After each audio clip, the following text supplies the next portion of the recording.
Good evening and welcome to the Writer's Block. I'm your host, John Ronan, and as you know by now, because we're into our 24th year, I interview writers about their craft, what they're working on now, what they've accomplished in the past, what they might be planning for the future.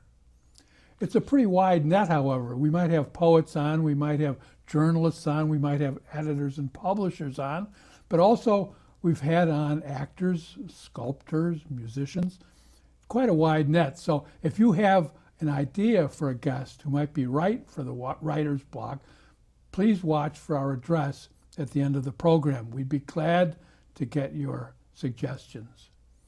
I also want to mention we're very proud here of all our programs, especially the Writer's Block because it's such a long-running show, and that's a product of the cable arrangement with the community.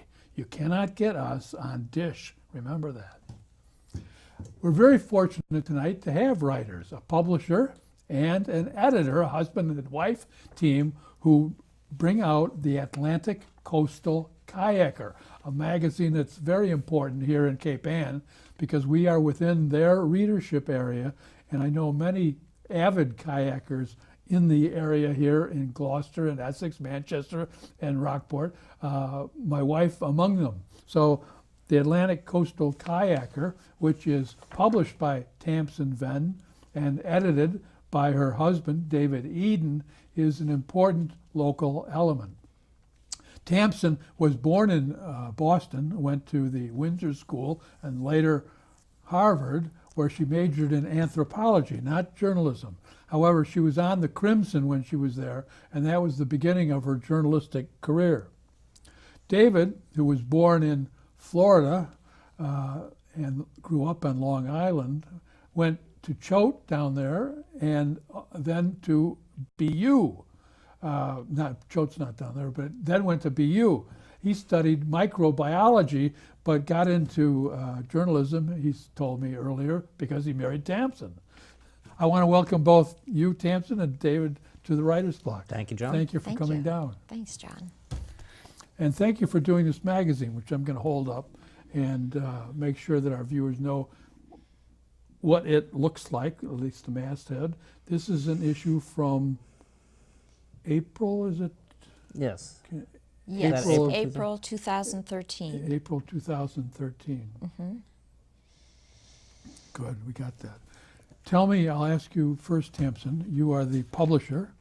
Mm-hmm. How old is Atlantic Coastal Kayaker, and where did the idea come from? We are in our 22nd year of publishing Atlantic Coastal Kayaker, and the idea came from a very good old pal of mine named Bob Hicks, who publishes a magazine called Messing About in Boats, which maybe some of your boating readers know about. And he came to me one day and he said, Tam, I think the time is right for kayaking to have its own magazine and its own publication. So the two of us started it together, and he kept on with Messing About, and I took off with Atlantic Coastal Kayaker, and the rest is history. It's been 22 years now. Back in 1991? 1991, yes. Was kayaking just sort of coming into its own then? Because I remember when I was younger, I'd never heard of a kayak. Kayaking was completely coming into its own then, and it was growing very popular, but it was still quite small, and there was still a small group of people who did it, and it was such that you would know anybody else who kayaked. Or if you went by in your car and saw somebody with a kayak on their car, you would wave to them. And there was just this kind of small community that existed. Well, now that has completely changed, and most people in Cape Ann, or certainly anybody who has waterfront property, probably has not one kayak, but several. David Eden, you are the editor. Yes. How did you get involved with Atlantic Coastal Kayaker? And what does an editor do? Well, I got involved basically by marrying Tammy. I was at a Main Island Trail Associating meeting on an island off the coast of Maine, And I was walking around after the meeting, and there was a woman who was sitting in a field surrounded by trees with sun shining down, very romantic. And someone said, "Oh, that's Tammy Venn. She does the Atlantic Coastal Kayaker magazine." I was looking for people to paddle with at the time, and she lived near me. So I went over to her and I said, "Gee, would you like to paddle together sometime?" And Tammy said, "Call me back in October." And I think that was the end of August, wasn't it? It was something like that, yes. And I did, and we went paddling together, and then eventually we got married. I helped with the magazine for many years, doing things like the website and layout, and things like Before, that. Before I did the editing, I was helping her with, well, this was after we were married, but before she made me the editor. She made me the editor this spring, wasn't it? This is the second year. Second year. Second yeah. year. She made it last year in the spring. I became the editor because she wanted to focus more on the publishing and selling ads and things like that. So what I do as editor is I basically try to get a hold of stories, and most of our stories are written by our subscribers or people who just want to tell about their kayaking experiences. We're not a large magazine, and we basically our remuneration for a story will be a year's subscription or something like that. But a lot of people just give us the stories and donate them to us. this issue is 32 32 pages long. 32 pages is our standard length. So I get the stories together and decide what goes into the magazine, go through the letters that do come into the email, decide which of those go into our letters to the editor, write the editorial, write several of the stories. We have sections such as news and notes or gear bag, things like that. So I generally research and then write those up. And then I do the layout. And what's the publishing schedule for Atlantic Coastal Kayaker? We publish 8 times a year, and we sometimes vary how we do it. But we generally do March, April, May, and June. Then July, August is a double. Then September, October, and then November, December is another double. And then you take off for 2 months. Then we take off for a month, because really in February we're already gearing up for March. We are going to show as a super your website, and I assume that at AtlanticCoastalKayaker.com that sort of information is available. Yes, it is. And the magazine is very reasonably priced, as magazines go, at $4 an issue. Where can, I guess this is a publishing question, where can our viewers get a hold of this? Well, you can ask us for a sample copy. We'd be delighted to send one to anybody. So there's an address in the magazine and also on our website. So you can go to our website and get our email address and just request a sample copy.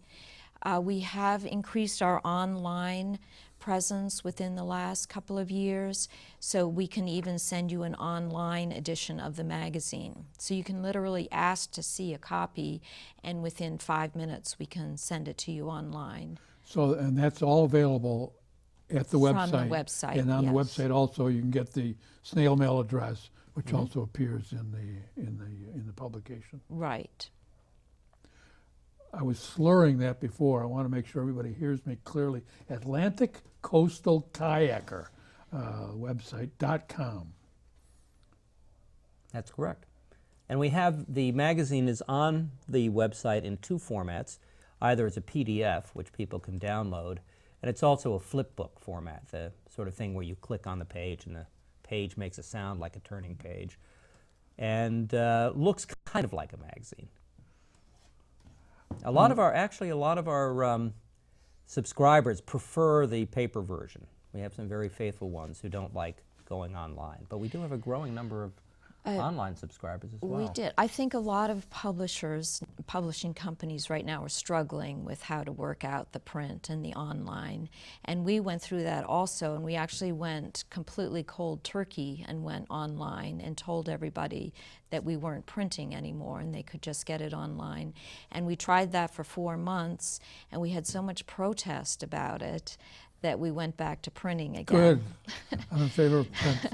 I wonder if, because this is an outdoor sport and you're geared to them, people want it to bring with them. That is absolutely true. We find that people take trips to Japan or Alaska and to sea kayak, and they actually want to be able to access the magazine online while they're away. So that part of it works online. But the other part was that we also have a lot of people in very rural areas, and at the time they couldn't. Some of them can't even access computers online. So that's another reason why we went back to print. And we also know And a few then- people who don't like to use computers. I was have- just going And to a ask lot if of there's people don't if like the, to the use population you computers. sell to is maybe not the most wired in the world. They actually, well, it's half and half. half and half. Half and Yes. half, yeah. There are quite a few professional people, a lot of scientists and biologists and Doctors, lawyers read it. So a lot of them, are pretty well versed in that. But then on the other hand, people want to read something, they don't want to go online. Right.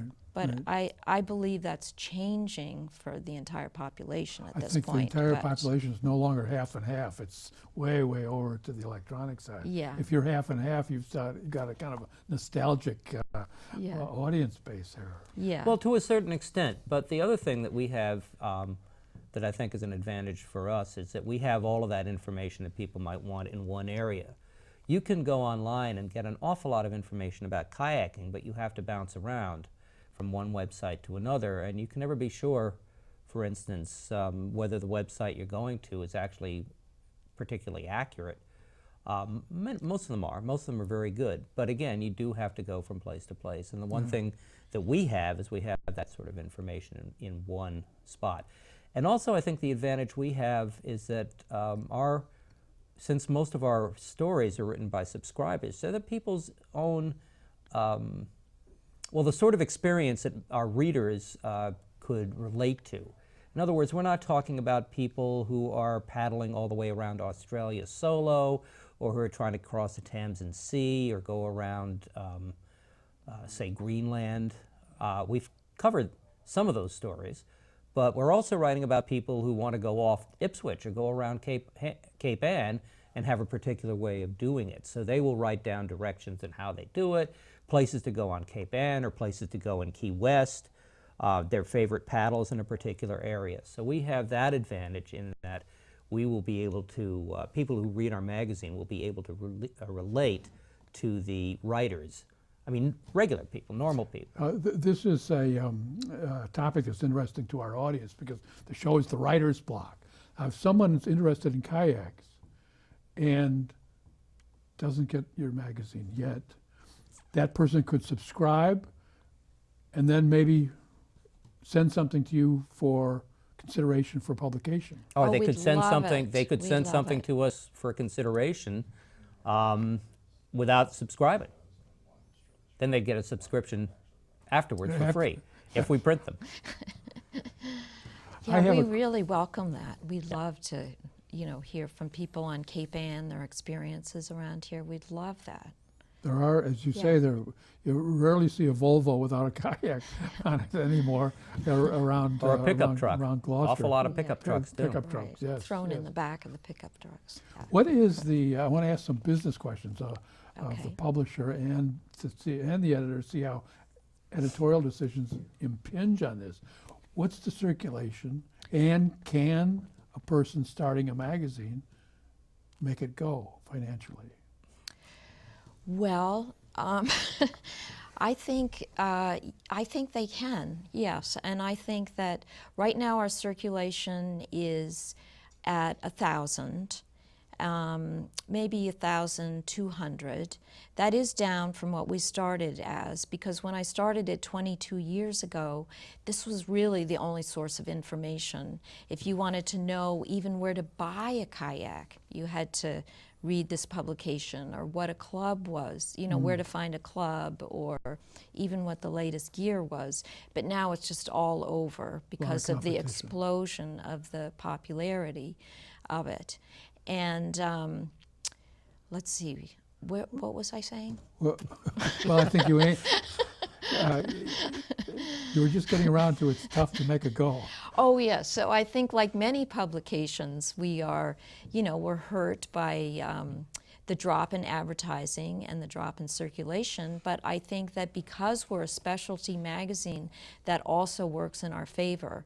And the people who do read us love us and subscribe to us, and we have had people who subscribe to us for 22 years or more. And you know, people every once in a while express concern that we're going to go out of business, but we say that we convince them that we're not. And the reason why we're not is because we enjoy it so much ourselves. Truly, we enjoy kayaking, and we truly enjoy putting out this publication. It's so much fun. It really is. I want now an editorial question that kind of leads from that. When you are reviewing material to go in, how much of a consideration is it? How I start my sentence over. The interest you create with the magazine has to be in stories as well as just the vital information. Yep. And what kind of stories do you look for? I look for any kind of story that seems to be of general interest to anybody who might want to kayak. And when we say kayaking, we basically mean any sort of paddle sport on the ocean. So we'd also hope to attract or be interesting to people who might be stand-up paddlers, the people who are paddling around on the large surfboards, or people who might It's be gotten even, very popular. which is very popular, even people who are Within the paddling on last the couple ocean of with years. canoes. As a matter of fact, this month, our October issue, we generally call Lakes of October, and we feature a lake. And we went to the Adirondack Lakes with a group of people, and half of them were paddling canoes and half of them were paddling kayaks.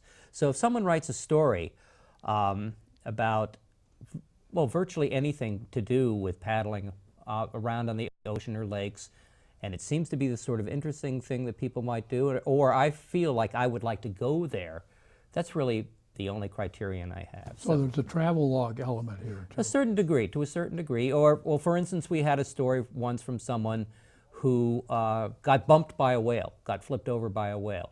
And that actually wasn't in the Atlantic. That was over in, that was off of Alaska, as I recall. And it just was a very interesting story.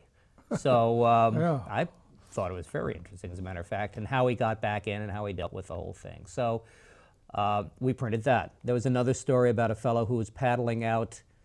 Sometimes there are people who make mistakes, and they write about their mistakes. There was a fellow who was paddling out in the winter, and he flipped and came out of his boat, and he came out under the ice. I think he was in one of the local harbors down on the South Shore. And so I thought that was a pretty interesting story as well. And then, Since he lived. yeah, well, since he lived, he was able to write about it. Yeah. It wasn't written by his survivors. So things like that, they don't have to be that exciting. We also have people that will write about a day on the Charles or a day paddling off of Ipswich or things like that. So generally, just if it seems to be a story and I like it when I read it, I put it in. I want to ask, because you both mentioned that you kayak a great deal. You're active in the sport. You're not just writing about it. You met as kayakers. I want to ask first you, Tamsen, can you remember some very interesting incident that happened to you kayaking? Coming up under the ice or meeting David, something like Yeah, that. I think in kayaking, generally, the less exciting, the better. But I will mention one of our favorite places to paddle is up in Maine off of Deer Isle in the Stonington area. And I think it's a lot of kayakers' favorite place because it's just got many, many islands, and all of them are close together, so it's easy to paddle from one island to another. And one day we were out there paddling with the family, with my 2 children and David, and we were followed around by a pod of dolphins. And it was one of the most wonderful, magical things that that's, I think, happened to us kayaking. And I think That was also really that's cool. one of the nice things about kayaking is that when you are out there, you're sure to run into critters and encounter them, and it's always thrilling when you do. Can you think of a similar instance? Well, I was thinking David? of that particular one. I mean, they were literally right next to the boat. Now, they do say you're supposed to stay away from marine mammals, but they won't stay away from you all the time, so. Was there danger of being tipped? Oh, no. No, they were just, it was a mom and a yearling perhaps, and a baby, and they were just coming over to see what was going on.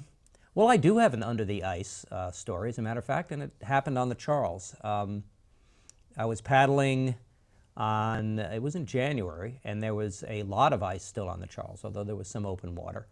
And I was this was before I met Tammy, I was with another lady, and I was basically ice breaking. So I would paddle up on the ice, get onto it, and it would break through. In a kayak. In a kayak, yeah, in my sea kayak. And it would break through. The ice wasn't very thick, and then I kept doing this for a while. And then I got to a point where I pulled myself up onto the ice and jammed my paddle in to help pull me up, and the paddle just kept going. So I was upside down. So I went into the roll position, and I came up, and the paddle, instead of going up on the surface of the water, hit the ice. So I actually had to come out of the boat and flip it back over, get back in. And at that point, we decided that we were just going to paddle back up and go home, because I was only wearing rain gear, and I started to, everything started to freeze. Every time I paddled, it would crackle. I was impressed you were kayaking in January at all. Yes, if I can say a word about winter kayaking, especially around here, it's so Please. beautiful. It is really You nice. pick a nice, calm day, preferably with not a lot of wind, and you go out, and it's just beautiful around here. You have the whole place to yourself, and you see all the winter birds out, and it's a wonderful experience. You're much more likely to see seals, for instance. And you'll see seals and the winter birds. You do need to dress for the water, though. We always have a safety message, and we send that across in our magazine also. Cold water is extremely dangerous. Cold water is very dangerous. So dry and people suits. say, a lot of people say, well, I know how to swim, and I could swim to shore, but the big issue in sea kayaking and any sport on the ocean is the cold water and the effects of hypothermia, and it can render you fairly debilitated fairly fast, especially in our waters around here in off-season, which get to be 50 degrees or whatever. Or lower. So, or lower. So we Much lower. always send that message out. I just got the 5-minute signal from Nick, so I'm going to have to begin to close. Okay. I have one quick, brief question of both of you, because it's interesting to me that you were an anthropology major in college, you were a microbiology major, but you both have strong backgrounds in English. Clearly, because you're publishing a magazine, and I read this magazine, and the English is good. I want you both to plug the English background you had as undergraduates. Some teacher or some course you had, or some... Okay, yes. I actually took a survey of American literature in college, and it was one of the best courses I ever took. We started off with the early writers in the Puritans and moved up through American literature, and I thought it was fabulous. Good. It was great. I was hoping you'd say something like that. Dave, Well, I've been reading since I was 2, so I was always a big reader all my life. I also did poetry independent study as a senior in high school. And then when I came to BU, I was under, I'm trying to remember her name. I think it was Professor Bartlett in the English department there, because I did have to take the freshman English course, and I found her instruction very interesting. That's good. I was hoping to hear that, because I get a lot of students and sometimes guests who remember, if they're scientists, they were just delighted the last liberal arts course they had to take. Oh, Or yeah. if they're in arts, they were just happy as clams when they got out of their last biology class or something. Right. There's no crossover. There's no No, I've union been there. totally Right. cross. As a matter of fact, I should mention Mrs. Morris, my 5th grade English teacher. She was, without a doubt, the person that influenced me most in writing for the rest of my life. She used to let me write pretty much whatever I wanted to, and then treated it as something written. So I wrote some pretty strong stories. She wouldn't let me read them to the class, but she would critique them as real stories and not just as a little boy trying to... Good for Mrs. Morris. I Yeah, hope she she's was great. watching. I hope she is too, but I highly doubt Somewhere. it. She was pretty old. Yeah.